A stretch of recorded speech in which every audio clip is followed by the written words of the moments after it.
ഉത്കണ്ഠയുടെ ഇടുങ്ങിയ അതിർ പരമ്പുകൾ ലംഘിച്ചുകൊണ്ട് മാനവികതയുടെ വിശാലമായ ഉത്കണ്ഠയിലേക്ക് ലയിച്ചു ചേരുമ്പോൾ മാത്രമാണ് ഈ ലോകത്ത് ഏതൊരു വ്യക്തിയും യഥാർത്ഥത്തിൽ ജീവിക്കാൻ തുടങ്ങുന്നത്.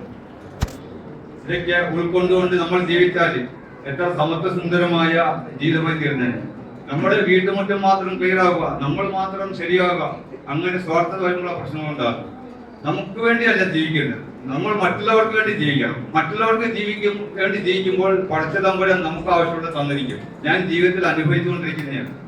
അതുകൊണ്ട് മഹാനായ കുമാരനാശന്റെ വാക്കുകളുണ്ട്, അന്യൻ ജീവൻ ഒതുക്കി സ്വജീവിതം ധന്യമാക്കും അമലെ വിവേകികൾ. അത് ഞാൻ നല്ലപോലെ വ്യാഖ്യാനിച്ച് കുറെ ആലോചിച്ചു. 2-3 മാസം പിടിച്ചു. അങ്ങനെയാണ് റൈൻ ഫൗണ്ടേഷന്റെ മുദ്രാവാക്യം എനിക്ക് ലഭിച്ചത്. അത് എങ്ങനെയെന്ന് വെച്ചാൽ, മറ്റുള്ളവർക്ക് വേണ്ടിയും എന്ന ചിന്ത നമ്മുടെ മനസ്സിൽ നിന്നും സദാ പ്രവഹിച്ചുകൊണ്ടിരിക്കുന്നതിലൂടെ സ്വാഭാവികമായി നാം നമ്മുടെയും ജീവിതം സമ്പുഷ്ടമാക്കി തീർക്കുകയാണ് ചെയ്യുന്നത്. ഞാൻ ഭക്തിമാറ്റ കാര്യങ്ങളൊക്കെ കഴിഞ്ഞാൽ ഞാൻ എനിക്ക് വേണ്ടി മാത്രം പ്രാർത്ഥിക്കുന്നില്ല. ഞാൻ പ്രാർത്ഥിക്കുന്നത് ലോകത്തിന് വേണ്ടിയാണ്.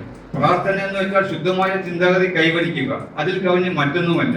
ടോൾസ്റ്റോയ് പറഞ്ഞിരിക്കുന്നത് എന്താണ്? വാക്കുകൾ ആർക്കും പറയാൻ പറ്റും, പക്ഷെ പ്രവർത്തനമാണ് വേണ്ടത്. വാക്കുകളെക്കാളും ഒരുപടി മുന്നിൽ നിൽക്കണം നമ്മൾ ജീവിതത്തിൽ. നമ്മൾ ഓരോരുത്തരും പ്രവർത്തനം.